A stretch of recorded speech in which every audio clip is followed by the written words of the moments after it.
여러분, 요즘처럼 그 코로나19라는 감염병이 발생을 하게 되면 많은 것들이 무너져 내립니다. 경제적으로도 무너지고요, 건강도 무너지게 되고, 그리고 사람과 사람 사이의 관계도 멀어지고 무너지게 되고요, 모든 일상생활에 불편을 겪게 됩니다. 여기에서 멈추는 것이 아니라 심지어 생사의 갈림길에 놓이는 그런 분들이 많이 있어요.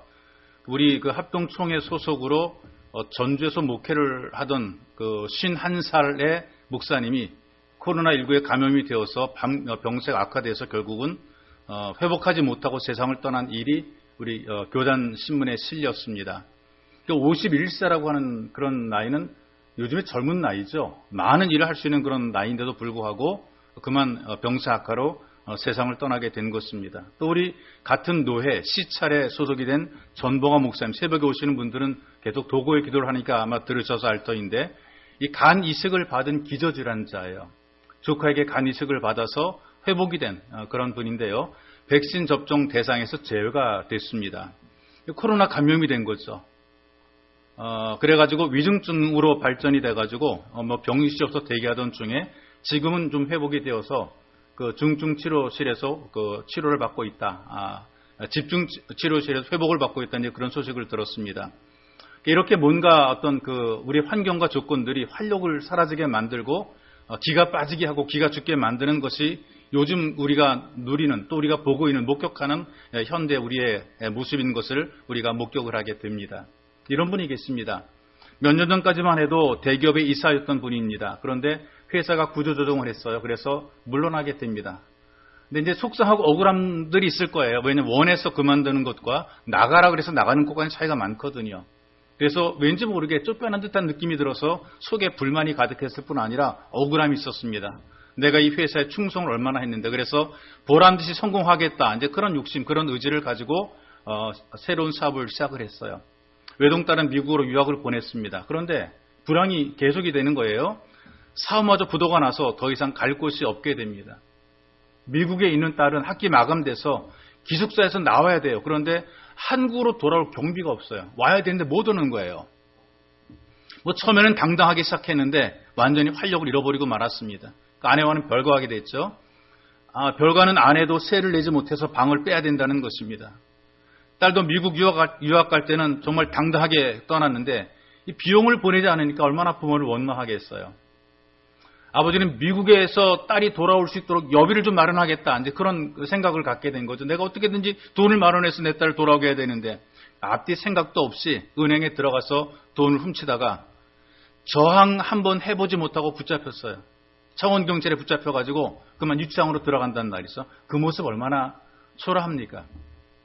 여러분과 제가 사는 세상에는 드러나지 않아서 그렇지 가슴 아픈 사람들이 상당히 많이 있습니다. 억울한 사람 너무너무나 많이 있다는 것입니다.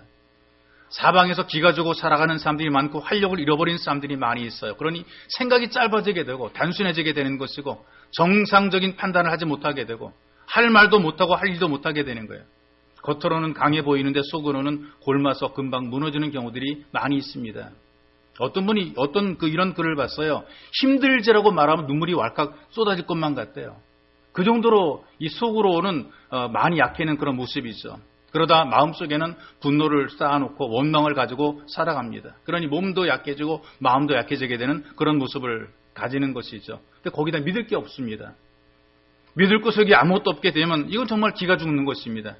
희망이 없으니까 활력도 사라지게 되는 것이고요. 나를 인정해주는 사람도 없고, 그리고 참 자기를 도와주는 사람이 없으니까 활력을 잃어버린 모습을 가지고 살아갑니다. 여러분과 제가 이 교독했던 말씀 속에 이스라엘 사람들을 보게 되면 희망이 보이지 않는, 더 좋아질 것 같지 않은 그런 형편 속에서 이 메시지를 듣는 것입니다. 아무리 바라보도 앞이 캄캄한 거예요. 방법이 없고 도리가 없어요. 어떻게 우리가 살 수 있을까? 이 정말 지긋지긋한 이 포로 생활 속에 우리에게는 과연 소망이 있을까? 없다. 이 인간의 계산이에요. 그런데 하나님께서는 스바넬을 통해 그들에게 말씀을 선포하시는데 기죽지 말라는 것입니다. 활력을 회복하라는 것이죠. 여러분, 이 말씀을 여러분들이 곰곰이 묵상해 보게 되면 우리에게 활력을 회복시키시는 하나님의 강력한 격려와 위로가 담겨져 있습니다. 어떻게 우리가 회복이 가능하냐? 하나님의 용서를 체험하게 될 때에 활력 회복이 되게 되어 있습니다.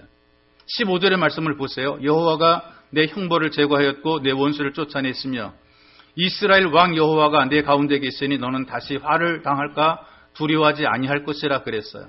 이게 무슨 말이냐면 하나님께서 모든 죄를 다 용서했다. 그러니까 기죽을 필요 없다. 죄책감 갖지 말아라. 그리고 활력을 회복해라. 사람들이 마음속에 뭔가 응어리진 죄책감을 가지고 살게 되면 주눅이 들게 되어 있습니다. 눈치를 살피게 되고 뭔가 불안해하는 모습을 가지고 살게 되죠. 여러분, 사람들 가운데 이런 얘기를 많이 합니다. 어떤 부정적인 문제가 생기는 경우들이 있어요. 안 되는 경우들이 있어요. 뭐 아이가 안 됐다거나 뭐 직장이 안 됐다거나 나쁜 문제가 생겼을 때 이렇게 얘기를 하잖아요. 그 죄 때문에 그 죄 때문에 그런 것이 아닌가. 뭐 내 죄 때문에 그런 것이 아닌가. 가슴이 덜컥 내려앉는단 말이죠. 뭔가 캥기는 게 있으면 불안한 것이고 일이 잘못됐을 때 그것 때문에 아닌가라는 어떤 그런 두려운 마음을 가지게 되는 것입니다. 활력이 없어지게 되는 것이죠. 우리 자녀들도 마찬가지입니다. 어떤 문제가 해결되기까지는 기가 죽어 있어요. 그러다 부모로부터 적당한 벌을 받거나 용서를 받은 이후에 활력이 회복이 되는 것이죠. 여러분들이 자녀를 양육할 때 보시면은 뭔가 애들이 잘못하면 기가 죽어 들어온단 말이죠. 그런데 혼나면 아예 확 혼나버리게 되면 아니면 용서받게 되면 활력이 생기는 것입니다.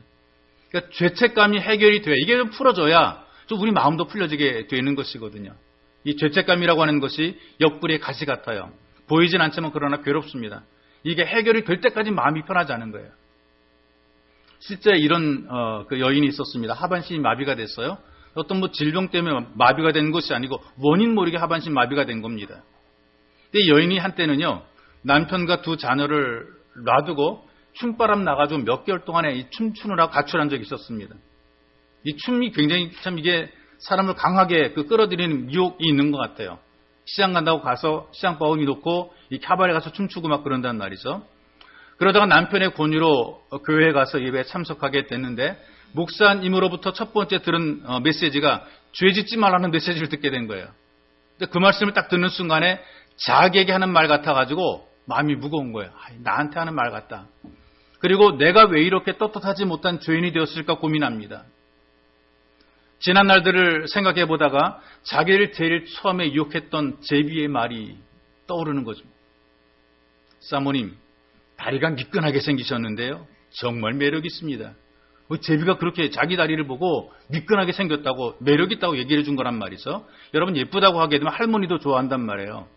근데 그 칭찬에 기분이 좋아진 여인이 그때부터 자기를 인정해준 그 남자와 춤추면서 이 방탕하게 지낸 것입니다. 그러다 보니까 자기의 잘못된 삶의 원인이 어디 있는가? 이 다리 때문이다. 이놈의 다리 때문에 그렇다. 그리고 자기의 다리를 볼수록 괴롭습니다. 그래서 인연의 다리 그러면서 볼 때마다 자기의 다리를 저주한 것입니다. 그러더니 진짜 어느 날 멀쩡한 두 다리가 마비가 된 거예요. 안 일어서지고 움직여지지 않은 것입니다. 병원에 가고 한의원에 다니고 효과 없어요. 온갖 약을 처방해도 효과 없어요. 근데 이 여인의 이야기를 듣고 난 목사님께서 원인이 죄책감에서 나온 것을 간파했어요. 진단했어요. 그리고 용서하시는 하나님을 설명을 하고 마음속의 죄를 고백하고 털어놓게 만들었어요. 하나님께 회개하게 만들었어요. 그러고 나서 계속 도구의 기도를 해줍니다. 그러는 과정 중에 3주일 만에 일어나서 걷게 됐단 말이 있어. 여러분, 하나님의 용서가 체험되게 되면 활력이 넘치게 되는데 이 죄책감을 가지고 살게 되면 주눅이 들게 되는 거예요. 눈치를 보게 되는 거예요. 바로 이 여인이 이런 지난날의 모든 과거를 딛고 일어서서 지금 훌륭하게 하나님 앞에 일하는 일꾼이 된 것입니다. 용서를 체험한 이 죄책감에서 해방된 사람들은 과거와 다른 세 사람의 모습을 가지고 살아가요. 불안감이 없어졌어요. 뭐 잠을 자도 단잠을 잘 수가 있고 뭘 먹든지 꿀맛이란 말이죠. 왜? 죄책감이 해결됐기 때문에 그래요. 이 사람의 죄책감이라는 것은요, 꼭 내가 앓고 있는 이빨 같아요. 이거 건드리면, 씹다가 건드리면 얼마나 이가 아픕니까? 마음 놓고 먹지 못하죠? 치아가 안 좋을 때 혹시 씹다가 뭐 건드렸을 때 얼마나 참 통증이 심하게 옵니까? 그래서 이 막 앓더니 이거 정말 굉장히 힘들어요. 또 씹는 묵은 채증 같아요. 체하긴 했는데 내려가지도 않고 토해버리고 싶은데 토해지지도 않고 이게 좀 쑥 내려가야 좀 시원한데 이게 안 내려가고 딱 걸려있는 거예요. 여기 뭔가 가슴에 걸려있단 말이죠. 여러분, 이걸 해결하기 위해서 예수님께서 십자가에 달리셨고 제물이 되어주신 것입니다. 이걸 우리의 이 응어리를, 이 죄책감을 내려가지도 못하고 빼내지도 못하는 이 죄책감을 이걸 해결하기 위해서 앓고 있는 이빨 같은 이 죄책감을 해결하기 위해서 찌르는 옆구리에 가시 같은 죄책감을 해결하기 위해서 예수님께서 십자가에 달리셔서 제물이 되시는 것입니다. 그래서 누구든지 예수를 믿음으로 하나님이 베푸시는 용서의 은혜를 누리게 만들어 놓으셨습니다. 믿음으로 말미암아 이 죄책감에서 해방이 되는 거예요. 여러분들 예수를 믿게 되면 과거 일 때문에 기죽을 일이 없습니다. 하나님께서는 이미 과거를 다 청산했어요. 용서받은 감격으로 활력을 회복하시기를 주님의 이름으로 축복합니다. 또 하나는 하나님의 격려를 받으니까 활력이 회복이 되는 것이거든요. 16절에 보니까 그날의 사람 예루살렘의 이르기를 두려워하지 말라. 시온아 내 손을 늘어뜨리지 말라. 앞길이 캄캄하고 그다음에 할 일이 없고 어떻게 살지 모르는데 하나님께서 격려해 주는 거예요. 내 손을 늘어뜨리지 말라 격려하는 거예요. 무기력하게 포기하고 있지 마라. 기운을 내라. 하나님의 격려를 우리가 받고 있는 것이란 말이죠. 여러분 하나님 말씀은 우리들에게 이렇게 늘 격려를 해주고 있습니다. 여러분과 제가 사는 세상이 그리고 이 당시의 삶의 현실들이 정의롭지 못했습니다. 공정하지 못했습니다. 공평하지 못했습니다. 살아가 의욕이 사라져버리고 말았어요. 열심히 살아보겠다는 그런 의욕이 사라졌어요. 활력이 없어졌어요. 그렇게 살아도 아무런 소용이 없어요. 될 대로 되라고 많은 사람들이 살아갑니다. 바로 이것이 그 당시 성경 속의 이스라엘의 현실이었어요.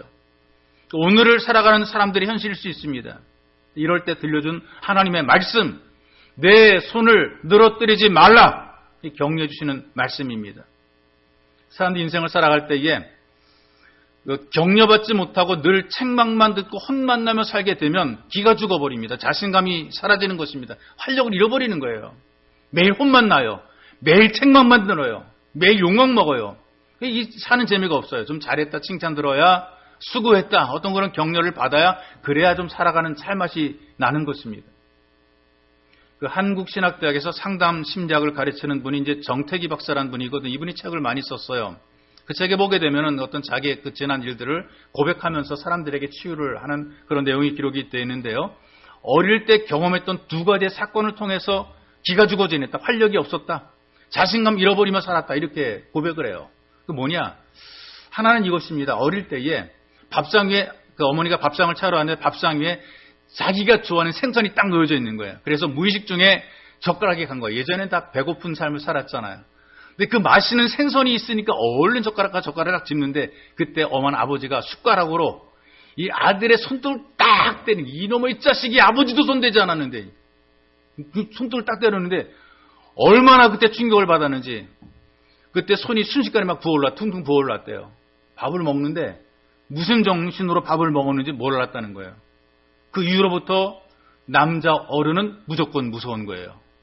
야, 이거 정말 엄청난 충격이 온 거예요. 자기는 기분 좋게 맛있는 반찬 때문에 집어 먹으려고 그랬다가 아버지한테 숟가락 맞고 나서 그 다음부터 충격받은 것이, 남자 어른은 무섭다. 기가 죽어 지냈고 고등학교를 졸업할 때까지 선생님들과 한 번도 대화를 해본 적이 없대요.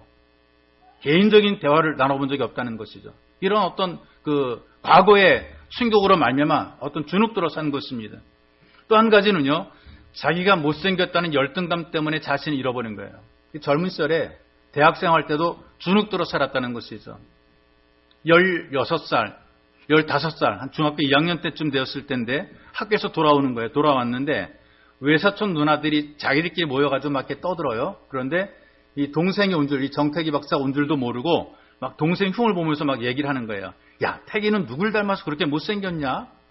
그리고 그 뒤에 한 말이 뭐냐 하면, 야, 못생겼으니까 여학생들이 따르겠어? 라는 말을 딱 해버렸어요. 근데 그 말을 듣고 나서 충격을 받은 것입니다. 내가 못생겼기 때문에 여학생들이 따르지 않는다. 그렇게 아예 딱 생각을 해버리고 말았어요. 그래서 여학생들을 똑바로 쳐다보고 다닌 적이 없다는 거예요. 여학생들이 어떻게 생겼는지 똑바로 바라보지도 못했다는 것이죠. 여학생들 앞에만 가게 되면 주눅이 들어서 말문이 막혔다는 거예요. 대학 들어가게 되면 미팅하고 막 그러잖아요. 뭐 한창 만나느라고 정신이, 대학교 1학년 되면 아이들 정신이 없지 않습니까? 여기저기 막 돌아다니느라고. 그런데 여학생 앞에 서게 되면 다리가 덜덜덜 떨려가지고요. 후들 막 그냥 달달달달 하는 그런 그 느낌이 들어가지고 진짜 다리 떨린 걸 친구들이 본 겁니다. 그래가지고 별명을 친구들이 붙여줬어요. 재봉틀.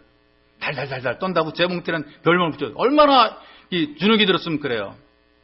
모든 사람이 자기를 향해서 못생긴 놈이라고 바라보는 것 같다. 그런 생각을 받았대요. 그러다가 하나님의 은혜를 누린 것입니다. 하나님의 은혜가 넘치게 되니까 자신감이 회복이 되어서 이분이 하시는 말씀이 나는 지금 벗겨진 대머리도 보기 좋다. 하나님의 말씀을 믿고 하나님 말씀을 받아들이게 되니까 활력이 넘치게 되고 기가 살아나게 되는 것이죠. 여러분, 하나님께서는 여러분들을 격려하십니다. 여러분을 세워주십니다. 힘있게 만들어주십니다. 예배를 드리고 말씀을 듣게 되면 우리 속에서 힘이 생겨나요. 하나님이 그 힘을 주시는 것입니다. 미국 신학대학의 상담학 교수 가운데 오츠라는 교수님이 계시는데 어린 시절 가난하게 보냈어요. 예전에 다 가난한 삶이 거의 다 가난한 삶을 살았는데요.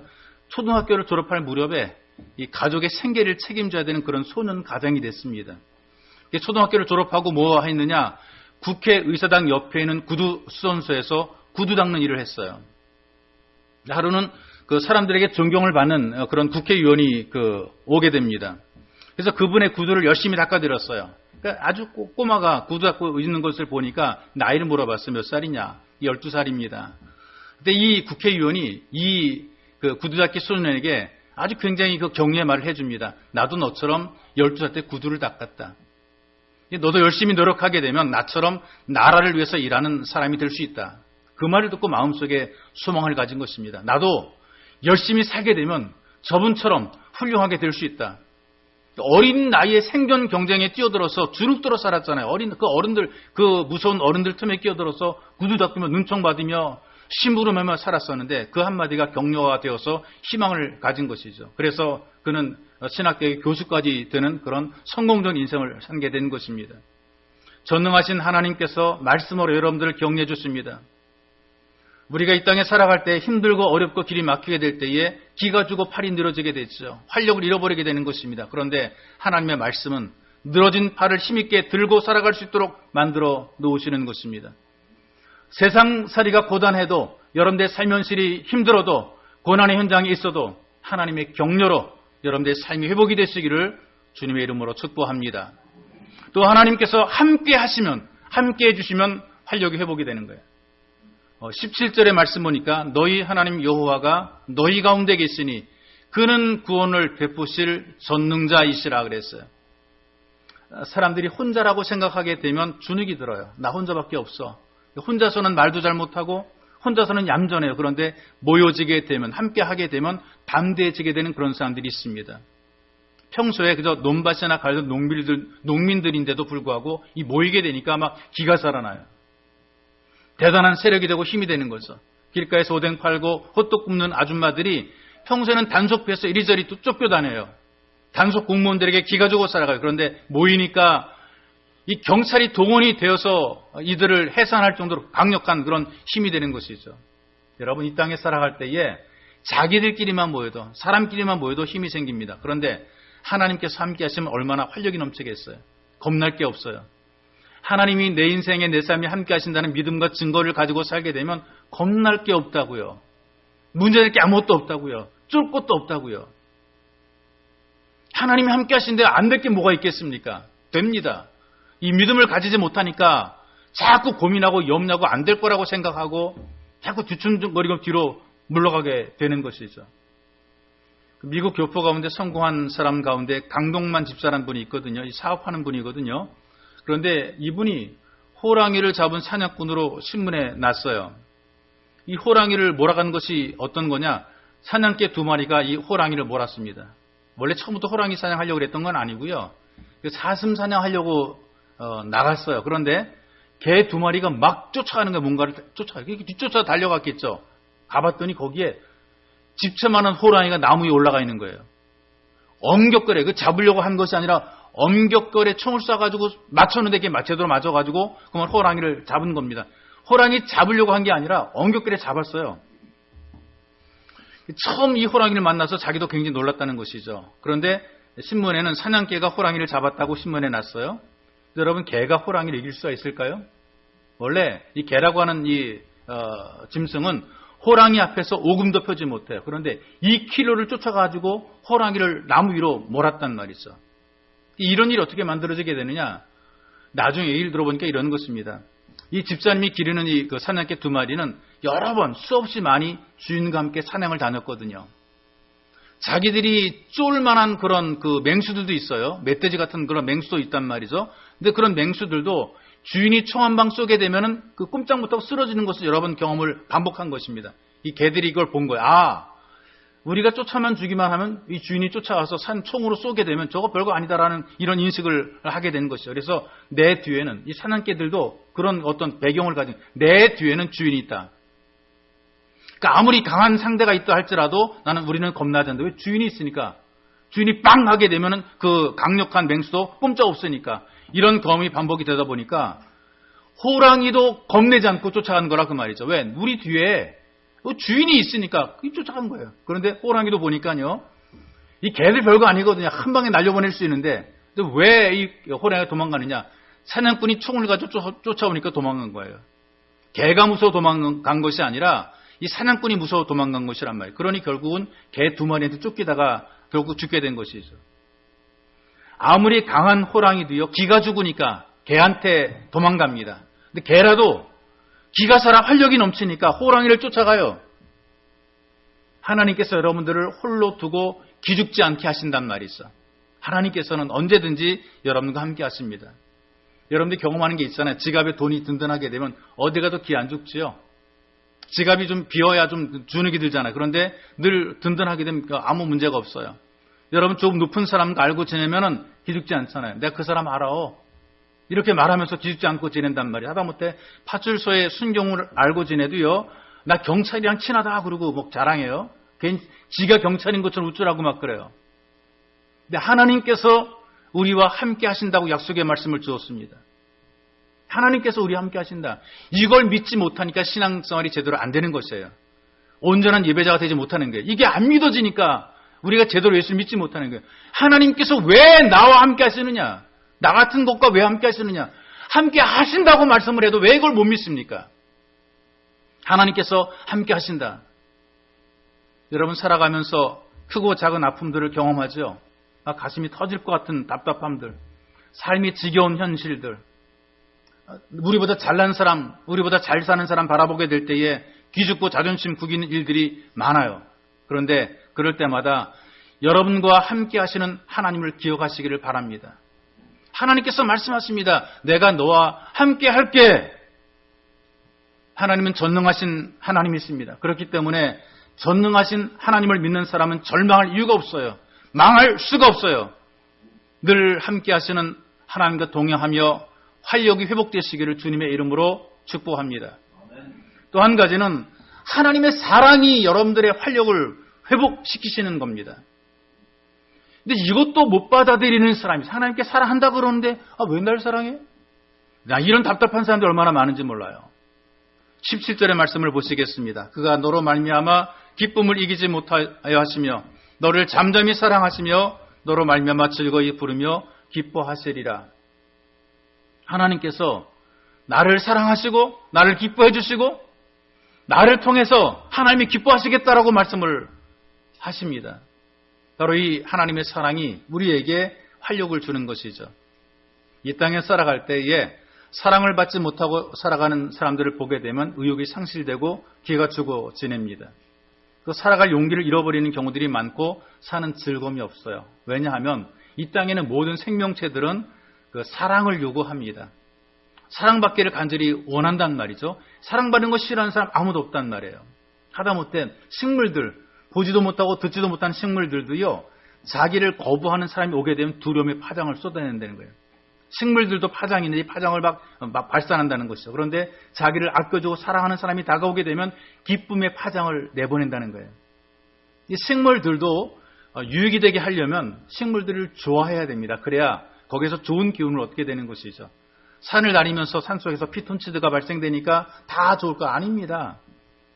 좋아하는 사람이 돼야, 산을 좋아하고 그 나무를 즐고 좋아하는 사람이 돼야 거기서 발생되는 피톤치드가 나를 유익하게 만드는 것이, 저놈의 나무라고 하고 다니게 되면 그 나무가 여러분을 결코 유익하게 만들지 않은 거라 그 말이죠. 안 보는 것 같고 안 드는 것 같지만 그러나 그들이 느끼는 느낌을 통해 파장을 내보내는 것이라 그 말이에요. 사랑받지 못하는 가축들이 있어요. 주인이 나타나면 부들부들 떤다 그래요. 근데 사랑하는 주인이 오게 되면 반가워한다 그래요. 어린 아이들을 기르는 부모들이 있지 않습니까? 아이들에게도 먹을 것만 잘 주면 되지. 아닙니다. 우유만 젖병에 물려주게 되면 아이들이 잘 자는 것처럼 생각이 되지만, 근데 그런 아이들이 그렇게 잘 자라는 것이 아니야. 아이들도 사랑을 주어야, 그냥 젖병만 입에다 쿡 물려주는 것만으로 아이가 자라는 것이 아니라, 그걸 먹는다고 자라는 것이 아니라 안고 엄마의 심장 소리를 들려주어야, 애정을 보여주어야 이 아이들이 잘 자라게 된다는 것입니다. 그래서 아이들이 자랄 때도 안고 기르는 자녀들과 내버려 두고 그냥 젖병만 물려주는 아이들과 건강의 차이가 많다는 거예요. 시름시름 자주 앓고 아프다는 거예요. 심지어 손이 가지 못하게 되면 꽃이 떨어지는 것처럼 그렇게 아이들이 죽어나간다는 것이 있어. 사랑받기를 원합니다. 누구나 다 사랑받기 원합니다. 안 보이는 짐승도 사랑을 원하는 것이고 식물들도 사랑을 원하는 것이란 말이에요. 이걸 받지 못하게 되니까 낙심하고 절망하고 좌절하게 되고 인생을 살아갈 의욕을 잃어버리게 되는 거예요. 한강다리에서 한 남자가 트럭 운전을 하는 그 트럭을 불태우고 강물로 뛰어들어 자살을 한 사건이 있었어요. 이 한강다리라고 하는 것이 많은 자살하는 그런 자살의 명소가 돼버리고 말았어요. 강에서 뛰어내리는 사람들이 꽤 있게 되는데요. 근데 우리나라뿐 아니라 세계적으로 강에서 뛰어내려 자살하는 사람들이 꽤 있어요. 그 프랑스 파리에 세느강이라는 곳이 있단 말이죠. 근데 거기에 자살 사건이 일어났습니다. 다리에 꽃다발이 걸려 있고 예쁜 자동차 한 대가 서 있어요. 지나가는 자동차들이 멈췄습니다. 그리고 여기 무슨 일이 있었냐 물어봤어요. 그랬더니 자동차를 멈췄던 그 여인이 이렇게 얘기를 합니다. 방금 운전하고 왔던, 차를 운전해 왔던 여자가 한 마리의 개를 품에 안고 물속으로 뛰어들었다. 개를 안고 물속으로 뛰어들었대요. 그렇게 왜 죽었을까? 죽은 이유가 차 안에 써놓은 유서를 통해서 알려지게 됐습니다. 거긴 이렇게 써 있습니다. 이 개 외에는 세상에는 나를 사랑하는 사람이 없다. 개 말고는 나를 사랑해주는 그런 사람이 없다는 거예요. 그래서 사랑받지 못하니까 내가 살 의욕을 잃어버렸다라고 그만 뛰어들어본 것이란 말이죠. 여러분, 사랑받지 못한 비참해지게 되는 것입니다. 일본에서 한 아이가 그 아버지의 첩인 기생의 아들로 태어났어요. 본처의 집에서 자라면서 천대 구박 눈칫밥을 먹게 됩니다. 이 사람 저 사람에게 따돌림을 받게 되는 거죠. 소위 말하는 아버지를 아버지라 부르지 못하고 이런 그 처지로 자라게 되는 겁니다. 그러다 보니까 성격이 삐뚤어졌어요. 자꾸 우울증에 시달리게 됩니다. 어느 날 양지 바른 곳에 웅크리고 앉아 있는데 전도대원들이 지나가요. 하나님은 당신을 사랑하십니다. 예수 믿고 천국 갑시다. 하고 이렇게 지나가는 거예요. 근데 이때 이 아이가 자기도 모르게 전도대원의 치맛자를 붙잡고 물어봤어요. 아줌마가 말하는 그 예수님은 기생의 아들도 사랑하나요? 자기는 지금까지 자라오면서 사랑을 받아본 적이 없어요. 멸시를 받고 천대 받고 눈총 받으며 살았어요. 그런데 그 기생의 아들도 예수는 사랑하나요? 사랑에 줄여있던 이 소년이 자기를 사랑한다는 그 말이 예수를 믿게 됩니다. 이 사람이 가가와 도요히코라는 사람인데요. 이렇게 예수 믿어가지고 훗날에 일본 빈민의 아버지로 불릴 정도로 훌륭한 인물로 성장했고 세계적인 기독교 학자가 되었어요. 우리나라의 함석헌 옹도 이분의 제자입니다. 사랑받지 못해 버림받은 삶을 살았고 주눅 들고 살았고 기가 죽어 살았습니다. 그런데 하나님의 사랑을 받아들이면서 그 당대 유명한 사람이 되었고 이분이 유명한 신학자가 된 것이죠. 여러분, 사랑을 받고 있으면 살아갈 용기가 생깁니다. 사랑을 먹고 있으면 진수성찬을 먹지 못해도 건강한 삶을 살아갈 수가 있습니다. 근데 하나님께서 여러분을 사랑하십니다. 정말 지극하게 사랑하십니다. 이 사랑을 받게 되면, 이걸 받아들이게 되면 우리는 어떤 일을 만나도 극복해낼 수가 있고 활력이 넘치는 삶을 살아갈 수가 있어요. 마음의 즐거움도 회복이 되고 사는 것도 즐겁고 하는 일도 자신감을 가지고 살 수가 있게 되는 것이죠. 이걸 받아들이지 못하니까 예수 믿는 것 같지가 않은 사람들이 꽤 있습니다. 안 믿어지니까, 안 믿으니까, 이 사랑을 받고 느끼지 못하니까 이 삶을 살아가면서 활력을 잃어버리고 예수 믿어도 기가 죽어 사는 사람들이 너무나 많은 것입니다. 여러분, 우리 몸은요, 굉장히 많은 세포로 구성이 되어 있지 않습니까? 근데 세포의 중심을 핵이라고 그러잖아요. 근데 이 핵의 바깥쪽에 전자들이 돌아가면서 생명의 에너지를 막 발산하는 거예요. 우리가 이렇게 그냥 움직이는 것이 아니라 다 보이지 않게 생명의 에너지가 발산이 되어서 여러분들이 움직이고 손과 발 움직이고 눈도 깜빡이고 말도 하고 이렇게 우리가 살아가는 것이거든요. 그런데 기가 죽어 의욕을 상실한 상태에 있게 되면 이 회전이 느려진다는 거예요. 이 그 핵을 돌고 있는 이 세포 중심의 핵을 돌고 있는 이 전자들의 그 어떤 그 회전이 느려진다는 것이죠. 그리고 이 회전이 느려지게 되면 무리를 해도 조금만 몸이 무리를 해도 치명적인 병이 걸릴 수가 있고 작은 충격을 받아도 갑자기 생명을 잃어버리게 된다는 거죠. 소위 말하는 우리말로 말하게 된 면역력이 떨어지게 되는 거예요. 이 회전이 막 빨리빨리 돌아가는 사람이 면역력이 강한 것이고 회전이 적게 돌아가는 사람은 면역력이 없는 사람이라 그 말이 있어. 그런데 심리적으로 사랑을 많이 받는다 이렇게 그 사랑받는 느낌을 갖게 되니까 회전수가 빨라지게 된다는 거예요. 막 빨리 돌아가고 생명의 기운이 넘친다는 것이죠. 그래서 웬만한 병균이 들어와도 이겨낼 수 있다는 거예요. 그리고 거친 피부도 탄력 있게 바뀐다는 것이죠. 이 말이 예전에 그 우리 어른들이 했던 말, 사랑하면 이뻐진다는 그 말을 종종 하잖아요. 근데 이게 실제로 그렇게 된다는 거예요. 우리 속에 나 사랑을 받아라는 이 감정이 충만해지게 되면 피부가 좋아지게 된다는 거예요. 왜? 회전이 빨라지니까, 전제 회전이 막 빨라지게 되니까 이 피부도 활력 있게 되는 것이란 말이죠. 우리 젊게 살려면 여러 가지 방법들이 많은데 이 하나님의 사랑을 많이 누리면 이게 젊어지게 되는 것입니다. 이게 아주 막 열심히 이 전자가 회전되고 있단 말이죠. 그 회사의 사장과 전무가 점심을 같이 식사를 했어요. 둘이 같이 앉아가지고 회를 먹었어요. 회를 먹었는데 사장이 식중독 증세를 보이다가 갑자기 죽었습니다. 부검해보게 되니까 비브리오균에 감염이 된 겁니다. 보통 사람들 또 비브리오균에 감염이 되기는 해요. 그런데 한 2, 3일 지나게 되면 이게 이제 나타나서 막 중독 증세가 나타나고 그러는데 이 사장은 불과 몇 시간 만에 이 증세 때문에 그만 생명을 잃어버리고 말았어요. 근데 같이 앉아 먹었던 사람 있잖아요. 같이 앉아 먹었던 그 전무는 이분은 오히려 그 자기 위에서 검사해보게 되니까 위에서 죽은 비브리오균들이 검출이 된 거예요. 똑같이 같이 먹고 똑같이 어떤 비브리오균들이 감염이 됐는데 그런데 한 사람은 얼마 후에 그 균에 감염되어 죽고 한 사람은 균을 죽였어요. 여러분 이 코로나19도 마찬가지입니다. 같이 밥상에서 같이 밥 먹어요. 마주앉아서 막 밥 먹고 마시고 먹고 얘기하고 막 그래요. 그런데 어떤 사람은 감염이 되고 어떤 사람은 감염이 안 돼요. 다 되는 거 절대 아닙니다. 어떤 사람은 저기 멀리 떨어져 있는데도 감염이 된 사람이 있어요. 얘기 들어보니까 건너편에 앉아서 밥을 먹었는데 감염이 됐다. 이렇게 얘기한 사람이 있고 마주 앉아 밥을 먹어도 나는 안 됐다. 왜 이런 일이 만들어질까요? 면역력이라고 그러죠. 우리들이 보통 얘기할 때 자기 마음속에 긍정적인 에너지가 돌고 있으면 균들이 온다 할지라도 이걸 이겨낼 수 있는 힘이 생깁니다. 균을 죽인단 말이에요. 그런데 이런 힘이 없게 되니까 지가 감염이 돼버리고 마는 거예요. 여러분 지금 이 분에 대한 이야기들을 쭉 나중에 더 그 사연을 보게 되니까요. 이 비브리오 균에 감염이 돼서 죽은 사장님이 4년째 아내와 별거를 하고 있었다는 거예요. 교인이긴 한데 가끔 가다 예배에 참석합니다. 하나님께서 그 죄사함의 은총을 베풀었다 이거 또 믿지 못하고 누리지 못하는 거죠. 하나님이 사랑한다 그래도 왜 날 사랑할까? 이 사랑을 받아들이지 못했어요. 하나님께서 말씀을 주심에도 불구하고 말씀을 통해 격려도 받지 못했습니다. 하나님이 나와 함께한다라고 하는 그런 믿음도 가지지 못하고 살았어요. 겉으로 보니까 사장이잖아요. 사장이니까 큰 소리 치고 사는 것 같은데 그런데 기가 주고 살아가는 거예요. 실제로 마음속에 기가 주고 살아가는 거예요. 겉으로만 대단해 보이는데 속은 약한 사람입니다. 속상하지 그럼 눈물이 왈칵 쏟아지는 그런 사람이 된 거란 말이죠. 그리고 자기 때문에 회사를 그만둔 사람들 거기에 대한 죄책감도 있고요. 비난하는 사람들은 사박에 많은데 격려해주는 사람은 아무도 없고요. 겉으로 친한 것처럼 얘기를 하는데 정말 어려울 때 함께해 주는 사람은 없고요. 마음속에 나는 아무에게도 사랑받지 못한다. 특별히 자기를 사랑하는 사람이 아무도 없고 자기 아내도 떠나가 버리고 기가 주고 살아가다 보니까 진짜 죽은 거예요. 그런데 전무라는 사람 있잖아요. 같이 그 회 먹었던 전무라는 이분은 그 교회 집사입니다. 이분이 했던 일이 이런 얘기를 해요. 자기는 새벽에 일어나서 새벽 기도에 가는 노인들을 실어 나르는 봉사를 한다. 여러분 새벽에 자기 하나 오는 것도 힘들죠.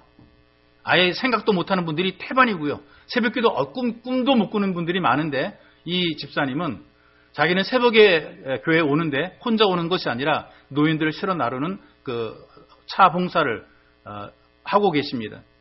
이 집안에는 찬송소리 잘 들리고 뭐 가족들이 성경 읽고 기도하고 그런 모습들이 종종 목격되는 거란 말이죠. 그러다 보니까 하나님 말씀을 통해서 용서를 체험하고 잘못된 삶 살 수 있고 잘못된 판단할 수가 있어. 그런데 용서를 체험하고 어떤 죄책감을 해결하고 그리고 삶이 어려워도 말씀을 계속 받으면서 격려받고 앞이 캄캄해도 하나님 말씀 듣고 격려받고 하나님 내 인생에 함께하지. 그 믿음을 가지고 기도 계속하고 그 은혜를 누리다 보게 되니까 하나님의 사랑을 계속 인정하고 받아들이다 보게 되니까 50대인 이분은, 24님은 젊은이의 기분으로 살아간다는 것이 활력이 넘친다는 거예요.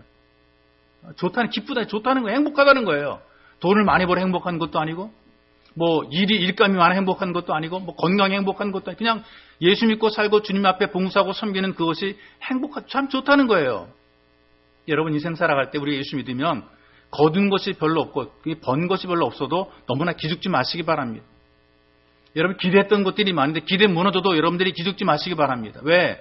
하나님께서 우리의 도움이 되시는데, 우리의 피난처가 되시고 우리의 방패가 되어주시는데, 여러분 이 믿음으로 활력을 회복하고 우리 이 한 해를, 2021 한 해를 마무리하시기를 주님의 이름으로 축복합니다.